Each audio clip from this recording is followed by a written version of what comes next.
ketua DKM, beliau kiai ustadz ulama setempat yang belum lama meninggal, kira-kira ya belum sebulan lah, berapa minggu yang lalu. Suami saya dengan para teman-temannya ziarah, datang ke rumahnya takziah, ketemu sama istrinya. Bu Nyai izin, kita pengen nanya, emang amalan Pak Kiai apa sih? Katanya kemarin meninggalnya cakep bener.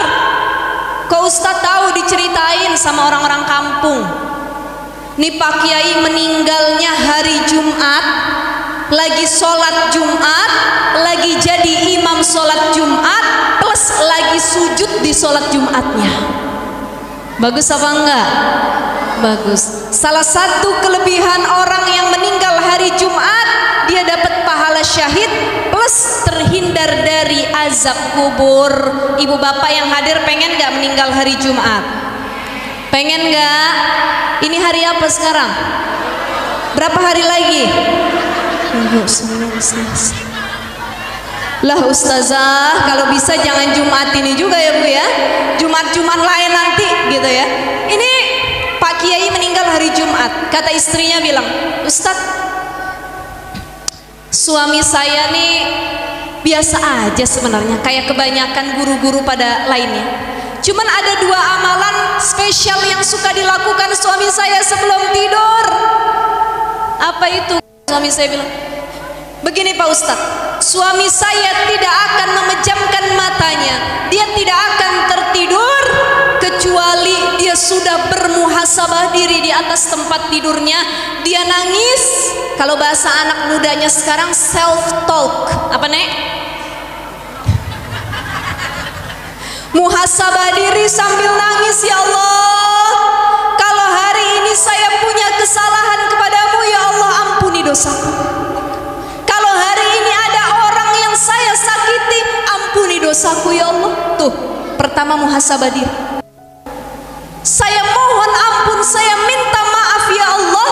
Dan ya Allah, kalau ada orang yang menyakiti saya ridha lillahi ta'ala, saya maafin kesalahannya tanpa orang itu minta maaf sama saya. Nangis dia.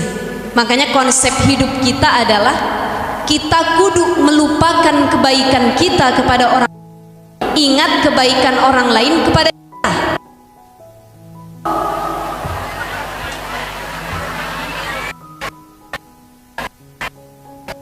Lupa kebaikan kita kepada orang lain, ingat kebaikan orang lain kepada. Yang kedua, lupakan keburukan orang lain kepada kita dan ingat keburukan kita kepada orang lain. Apa?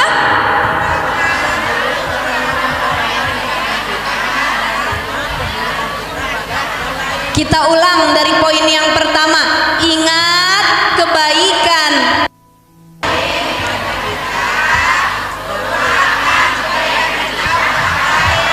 Yang kedua,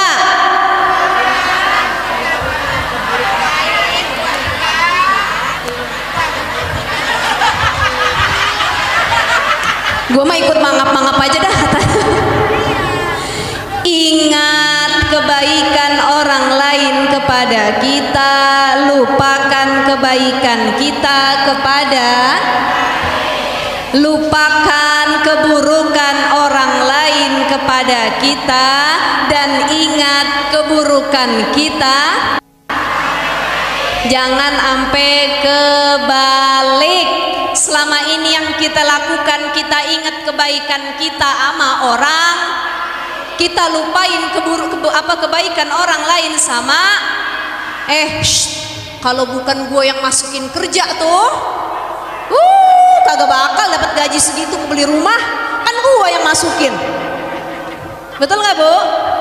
Kalau bukan gue yang kenalin sama tuh laki, mana enak di hidupnya begitu, kan gue yang berjasa.